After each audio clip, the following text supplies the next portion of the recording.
Amherst, New Hampshire. Our question today is, what makes a human a human? And then you begin. Can you do it? No, because I won't do it. It's student-led. But your program is student-led. That's the key of why they're so intrigued by you guys. So you're just gonna chill out right there? I'm going to sit right here and be quiet. And I'm just going to make sure everything goes okay. And I'm going to stay out of the way. Awesome. And I'm saying nothing. Well, one of the things that Genevieve and I had talked about yesterday was like going off of what Matt said, how like so we had brought up the example of if a fox gets its foot trapped in a bear trap. So like without even really thinking about it, it would probably just chew its leg off because like it has survival instinct, so it knows that it needs to like do that to survive. Whereas with humans, like we take like a long time to decide if we're gonna amputate our leg or not. Like we have to like think about it and like make a decision and like come to a conclusion over time. Because like we have more complex things, like you guys have brought up, like we can have like different surgeries and stuff like that instead of just needing to like cut our leg off. Like we have more complex things that we can do. So I think that makes our society as a whole like a lot more complicated, obviously, than a fox's would, because we have like a lot more options in a lot of things. It's not just like a simple answer to every question. It's a lot more like deciding and discussing. Our society is built so that we're not having to like fight for our survival every 2 seconds. We're able to make other decisions. We're able to act on like interests or like whatever we want, which kind of ties into like free will. I mean, there are obviously laws in place to like prevent it from getting out of control, but for the most part, I think like that's something that shows that we differ from I feel like animals focus more on like survival, as in like getting food and like having shelter and stuff. Whereas humans, like we focus more. I mean, at least in our like Western society, we focus more on like who makes the most money and like who has the nicest car. So I think that definitely makes us a lot different from the animal because they're more survival on like hunting and gathering. Hunting and gathering, and like we're more just like material based and thinking about like survival, but not to the same degree as animals would. What do you make of animals then who, at a much more simplistic level of materialism, like birds to court other birds will make very elaborate nests and things like that? Do you think that our human want for material items and to have the best of something comes from a place of instinct in some ways? Kind of connect to that is I think definitely it does have something to do with like the instinctive nature that we have, which it would be similar to like the basic construct of like an animal, but then our brain and our mind and what it's capable of is kind of what sets us apart from being able to the level of complexity to basically escape that basic level of thinking and kind of like the survival instincts in that sense, and being able to expand and kind of also like what Matt was talking about with being able to realize you're doing these sorts of things as opposed to just doing them based on survival instincts. I think that's definitely something that contributes to that as well. I think what you brought up with the birds, that's like a natural attraction to something, whereas people were able to distinguish, I'm attracted to this sort of person because of these kinds of traits. They're able to distinguish what they're attracted to and why. That kind of sets us apart, whereas like a bird makes a really nice nest or has really beautiful colors on their feathers. That makes a female typically attracted to the male, and that's just a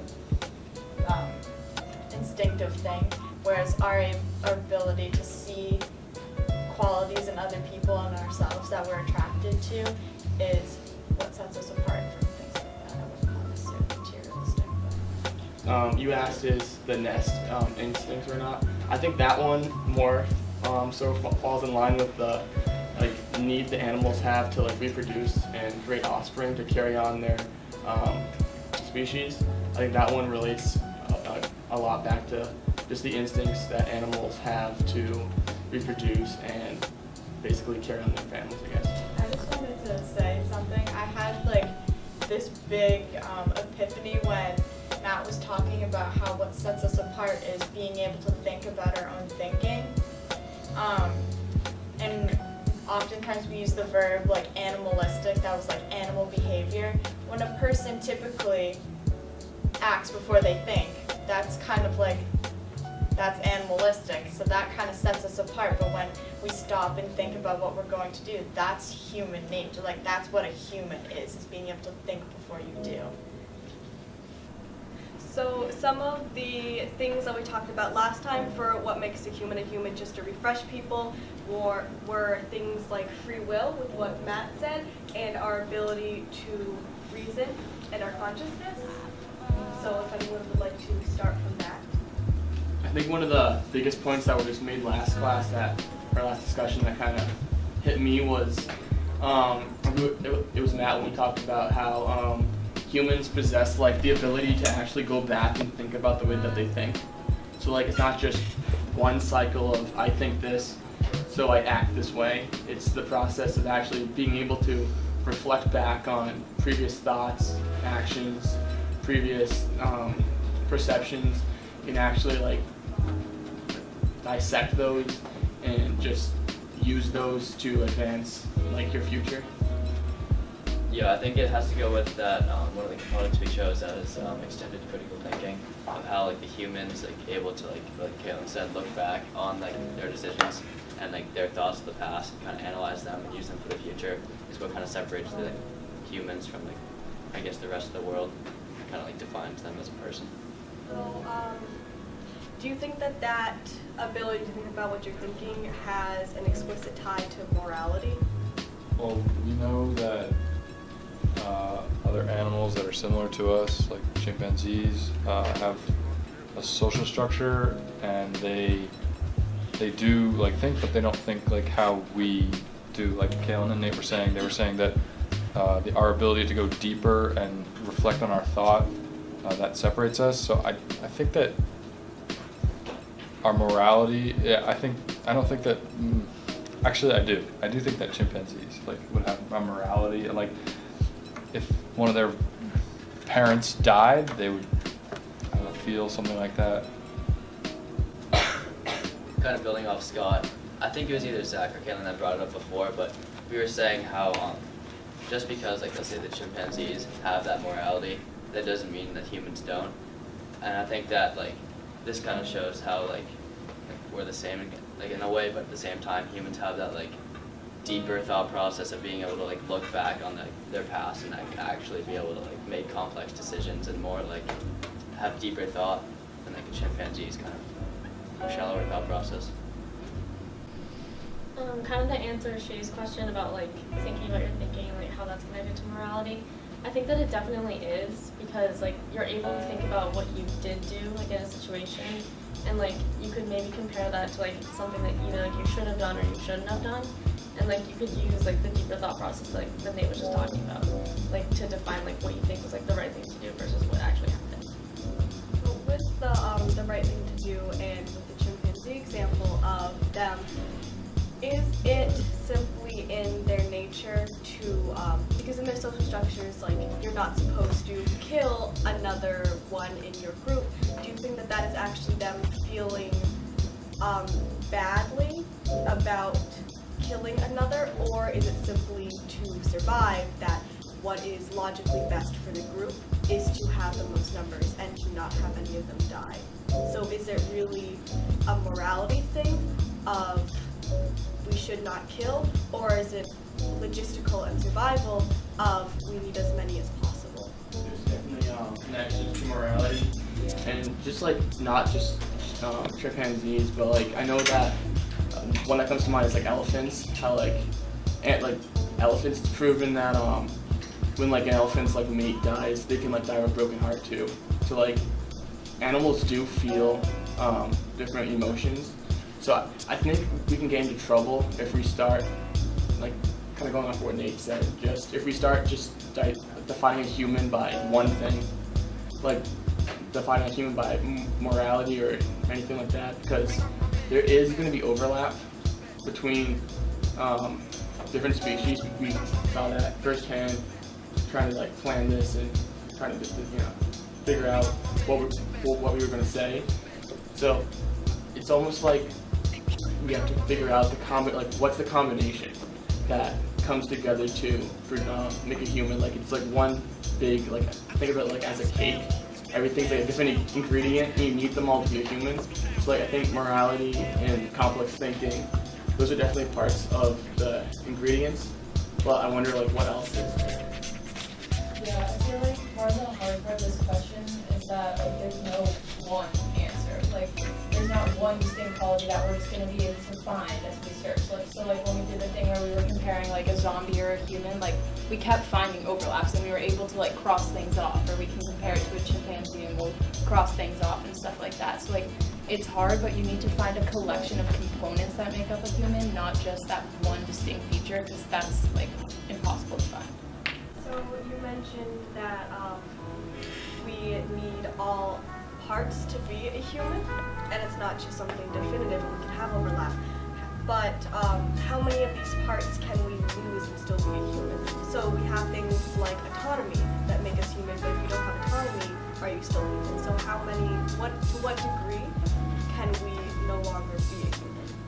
I mean, there are people like psychopaths or people like sociopaths where they're not mentally all there, or they're not mentally sort of what we would define as a human, but I think that you can lose a number of things and still be human. Like if I don't have my arm, I'm still a human, but I feel like we have to get at like what is the one thing you can lose, but it's just like the cake. There's not one thing that you can lose. It's like you could lose a lot of things but still be a human, be a shell. Like people that have gone crazy, they're still human. They don't have necessarily their consciousness. Maybe they were on an island or something, they lost the ability to talk to humans or the speech. Maybe they didn't grow up with speech, but they're still a human. It's like the cake argument. I really like that one. I think maybe another point to maybe dive into a little bit, I think Chris brought this up at the beginnings of the project, but I don't think we touched on it too much, is the idea that kind of going along Scott's example of if you lose an arm, you're still a human, obviously. But how about maybe the idea of maybe losing your head or losing like your brain and like your mind, and how does that, losing that component of it, like how does that mess around with, are you still a human if maybe like you lose your mind, you lose your brain? Like if someone wants to maybe tackle that a little bit. I feel like that's kind of hard to think about because, like, if you don't have a brain, like, you can't function at all, so like, you're not even living. So, like, that's all that was going through my head when you asked that. So, like, it's hard because, like, if you can't function at all, like, what can you even do, you know? Like, what can you even do that defines you as a human or not even a human? Do you know what I'm saying? So you need that capacity to be able to function, to be able to be a human? Is kind of what you're saying? If you don't have a brain to, like, make your body work and, like, you literally cannot do anything. You can have brain damage and still be considered. Well, yeah. There are like certain degrees. I mean, if you lose your head, then you're not going to like be able to function because you're gonna be dead. But I feel like there are certain degrees of brain damage, and if you have brain damage and you're a human, you're still considered a human. Yeah. When someone like dies, are they then like what are they then? Are they no longer a human? When someone like dies, are they like dead? What are they then? Are they no longer a human? Yeah. Because if that's like if a dead person is considered a human, then the basic concepts which we have been laying out here just kind of all go out the window. And it kind of just falls down to like structure and biology that makes them human. But like so if you take out the mind, Consciousness. yeah, consciousness, what's left?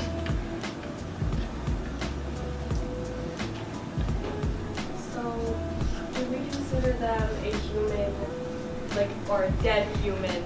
Do we consider them that just because they still have the form of a human, or do we consider them that in the context of who they used to be? Like, when we talk about the dead, do we say, like, that was? I think something that we have to like define is what is like. So we're focusing on humanity. What is inhumanity? Like, what does that mean to you guys? I mean, when I hear that, it's just like something that's like someone's behaving in a way that's like, I mean, I don't want to say like taboo, but like kind of like cruel or like. Yeah, like someone does an inhumane act, like killing someone. That's it. So, like, by that logic, is something that makes someone human, like the ability to work in a society and kind of like I think that's a good. work with other people? Well, I don't know. Like, I feel like that's like a normal human, but there are a lot of people that like don't really function in society. Like, I don't remember her name, but there was a girl who like was like locked in her room essentially for like the first, yeah. And so like she's obviously still a human, but she can't talk, and like they couldn't. I don't know if they ever were able to teach her how to talk. But like she's still a human, but like she doesn't know how to function in society. Like she doesn't know, she doesn't understand social interactions. So like that's tough because it is like. So maybe like the ability to learn how to function in a society, like Yeah. from a young age, whether or not, 'cause, like in that case she didn't, but she still had the ability and like she Yeah. learned from her surroundings, Exactly. even though there wasn't much. Yeah. But she did learn from her surroundings. She just didn't learn much. I think there's so much about behavior that makes us human, because if you think about it, like, I think Kristen was kind of talking about like adaptation to different kinds of social settings and your environment, and that all has to do with your behavior and how you carry it out. So I think there's just like a dividing line between human behavior and non-human behavior, which kind of ties into the inhumanity, because if we see certain behaviors and we're like, oh, that's inhumane, then we feel like it's not a human behavior, which is kind of like what I was talking about last time, where I had the epiphany of like we call certain behaviors as animalistic because it's not human to like, or it's not our first instinct to like rip people apart, like that's not our thing. So I think it has so much to do with behaviors and our ability to adapt to people and our surroundings. I think that what you're saying about adaptation is a big like component of like how the human mind works, because going along the lines of like inhumanity, one society may portray like something inhumane completely like different than like another society would, and like the people of those societies like over time like are born into it and like, learn the rules and laws of those societies and kind of live by them. Maybe if they're like different in like different like environments, but like that adaptation to like live by and understand those like, different rules is what separates us. So there are a lot of examples of what Mary brought up, and part of what we had talked about last time and I've talked about previously in this class, where people are raised in a environment that is not typical, such as people raised in the wilderness or in complete isolation. So what about the opposite, to further look at what makes us human in development? To the opposite, there have been cases of like chimpanzees who are regarded as very close to us, and we've talked about before here, that have been raised like children but have still done things that we deem inhumane. There was a case where one was taken and raised as a child and ripped the woman's face off later. So what defines that as inhumane? Well, I know what defines as inhumane. So like, but do you get what I mean? I feel like that goes back to what Kristen was saying, because she was saying like what makes us human is our ability to learn like social cues, not social cues, but like learn how to function in society. So like we're like as humans, like we're gonna take in the information that we're taught about this differently than a chimpanzee would or whatever. And so like our ability to learn that, and then like our ability to be able to function in a society, whether or not that ability is actually like used correctly, is beside the point. But like our ability to have those thoughts and like our ability to learn those things is what makes us human. And it's not necessarily the fact that we're like doing it that makes us human, or not human that makes us not human. I almost wonder who like defines human, like something like who defines a tendency that is a like inhumanity, or just like, since it seems like we've been talking about how people's behavior kind of like defines who they are, but like if you think about the world, it's a very big place and there's different cultures throughout the whole world, and tendencies that people do in their everyday lives in like Africa compared to here in like Amherst, small town in New Hampshire, like the culture is completely different, and that leads to different, almost moral, like a different sense of morality, I guess. So I almost wonder, are is there different classes of humans? Like, are humans just human, or is it like humans from here, humans from like, what makes up like the different divisions between cultures and what we deem to be normal in everyday life? I think it's the ability to organize ourselves in such a way, no matter where it is or like who we are, is kind of a part of it, because there's so many different kinds of cultures and societies within the world that it's just like the ability itself to organize ourselves in such a way and create a structure that works for us. Would a different culture have a different opinion on what makes us human based on their own morals? You say yes. Why do you say yes? I think for sure. I think that because they're living in a different sort of society, culture, anything like that, they have different beliefs. They have different, like Galen was saying, tendencies. Like what they do every day, they wake up. So people in other cultures other than ours believe different things. They definitely would say they would have other things that we aren't even thinking about, and they might not have some things that we're talking about. They might not say complex thinking. They might say something more along the lines of like religion, or they might be pushing that a lot harder than we are. I think that everything would be similar, but they might have one or two different other things that we aren't talking about. I mean, I would agree. I think a lot of like what we're made, like who we are and what we've become is based off of our past experiences and things like that. So if you are put in a different location and you're in a different environment and you interact with different people, I think your perspective on life definitely changes in a bunch of different ways. So I think your culture has a really big impact on things like morality and things like that. So it's kind of interesting to dissect like the different like groups of humans and stuff like that. So does that make a group of humans an inhumane thing human? So you're saying it's alright that you're human as long as you can make up these structures? So what if a group of humans make up a structure where they kill each other every 2 seconds? Without collapsing the structure, of course.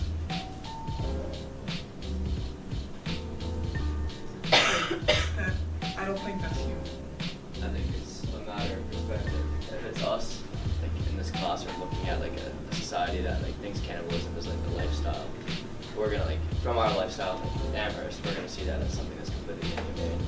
But like growing up, let's say in this like cannibal society, you're gonna be like think this is the norm, and like that's how like life like is gonna like roll for you.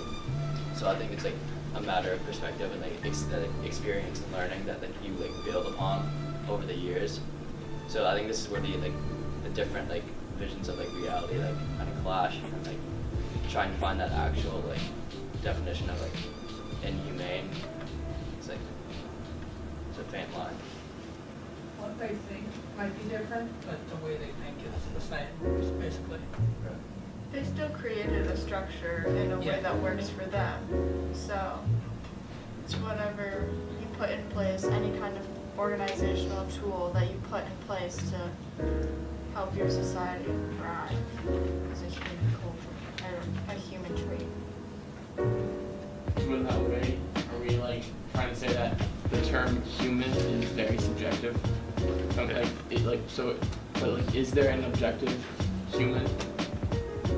That's kind of just what I was thinking. Like we're talking about all these experiences and stuff like that, but like is that like just a subjective like viewpoint on it? Like is Matt like thinking more objectively? He's thinking more like what makes everyone, and we're thinking more like classes and stuff like that. So it's hard to figure out the objective, and we're stuck in our own little area. Regardless of whether we know it or not, or whether we'll ever be able to define it, do you think that there is an objective human? And there is an objective right and wrong, and inhuman and humane? I think kind of going off what Marissa said about like no matter like cannibal society or like Amherst, New Hampshire, like those like groups of people like created like a society and like a structured like kind of system. So I think like on the broader scope, like regardless of like perspective and like humanity, I think it's kind of like how like the actual like the human mind works and like how like we as like people can actually like kind of think and like communicate together, create structures. Nothing on top of that point, on top of everything they just said, going back to Kalen's point a little while ago about who decides what makes a human, we didn't really touch upon that after. So I think in combination with the subjective that you were just talking about and then the objective component of that, I think that as a society we have that subjective component to it that we all have our own opinion on, kind of what makes a human, but then there's also the objective reality that we're able to understand what kind of the whole premise of a human is, and then we're able to put our own subjective analysis to that. And then I think that's why we're able to like have so many different views on it. Okay, well I have like, I've been thinking about it for a while and I thought it sounded stupid, but I don't know, it probably does. But we've been talking a lot about like the difference between like humans and like animals.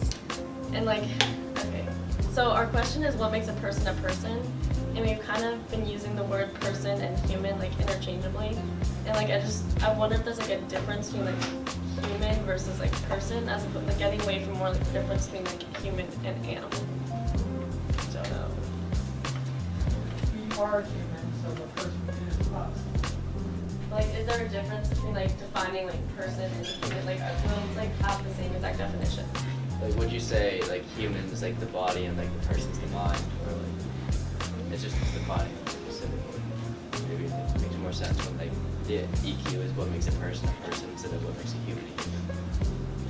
I think like it could kind of tie back to, well, just like what you were talking about, like the difference between a human and a person. That kind of reminds me of our first day of class. We talked about the difference between like the brain and the mind, and how like most people just use the two terms interchangeably, and like you don't realize until you actually like dissect it and actually think about it that the two things are kind of completely different in almost every way.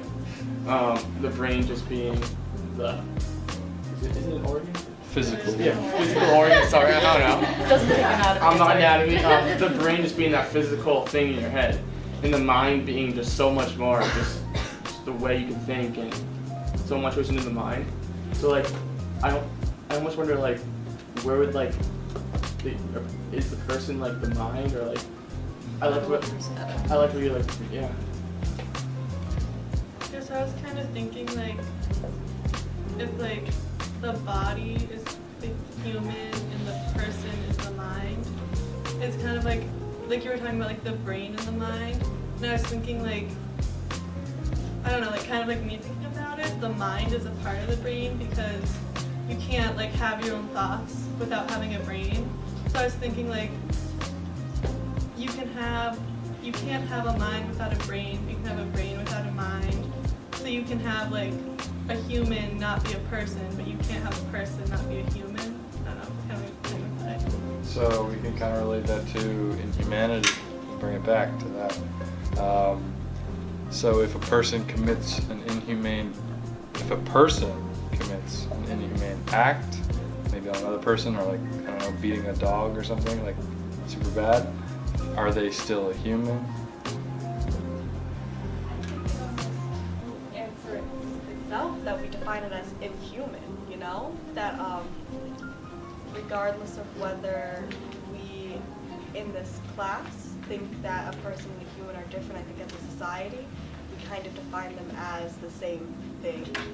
So when we say, you know, like, how could you do that? That's inhumane. We are regarding them as an individual and taking away their personhood and their humanity through their actions. We do that to murderers in the first degree, anybody on death row. We say, you killed someone, that's inhumane, so now we kill you. So we strip them of everything that they ever were. They're no longer a person. They're only just a being that's a criminal, and they will be put on death penalty. Like, we strip them of everything they have. Would it be inhumane to still put them on death row if we did strip them of their humanity? If we still regarded them as a person? I don't think we'd put them on death row. I think the question is like, who are we to like possess the power to strip someone of their humanity? Like say someone commits like go back to like the beating a dog, inhumane act, but does that make them an inhumane person? Granted, their action we can deem to be one of inhumanity, but like does that like can you like when does someone lose their humanity? Like it seems like the death row example, that's just like institutions stripping you of your humanity, and in that case, do you ever actually lose your humanity? If like what? How can I do that to you?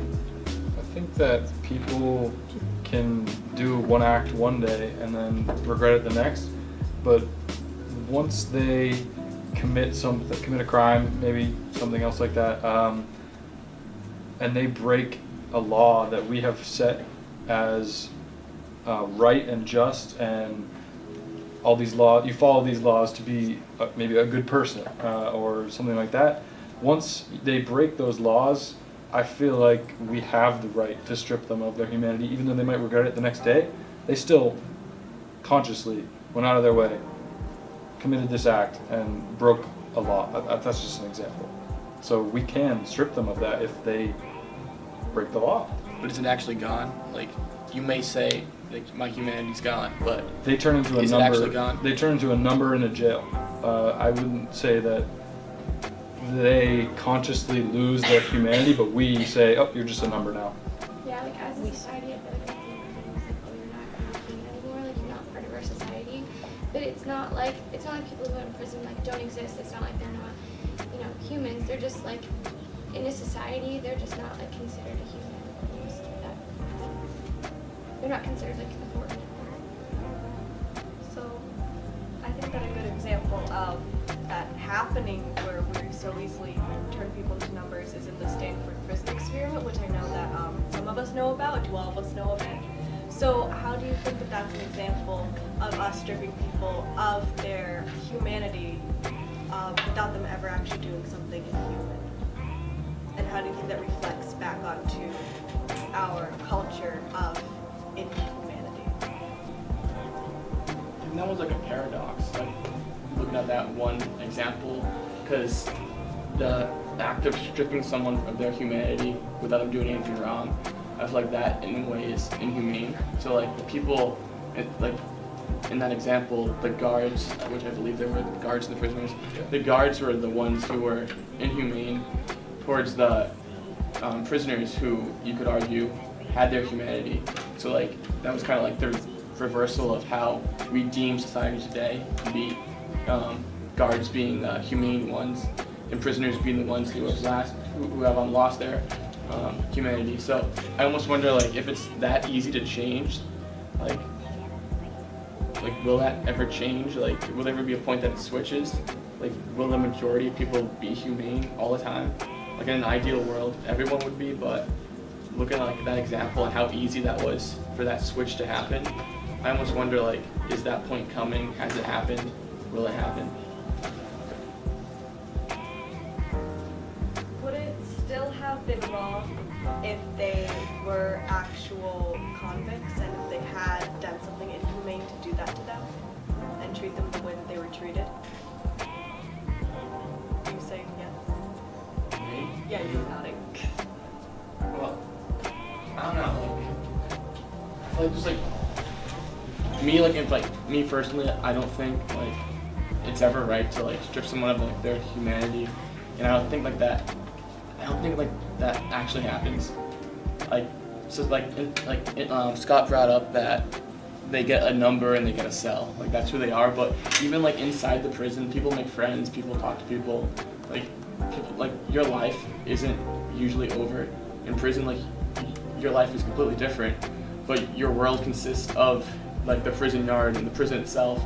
So in a way, you still possess the humanity in you, but granted, you may have committed some bad things in the past, but just because you're in prison, I don't think that by definition strips you of your humanity, or I don't think anyone actually possesses the power to take away my humanity. And I think on top of that point, which I strongly agree with, I think as a society, with convicts as an example who broke the law or did something bad, they might have killed someone, who knows. But when they, I guess, are thrown in jail and are stripped of their humanity, it's almost focused on the physical of the person. And I think the humanity and the, like you're talking about, people can't be really stripped of their rights and their abilities, is more focused on like the non-physical. And I think through that non-physical, you're unable to really strip them of their humanity. And I think that's kind of where there's like a little bit of a disconnect, where we're so focused on, as a society, on the physical, that non-physical aspect is just, we're unable to get to that point.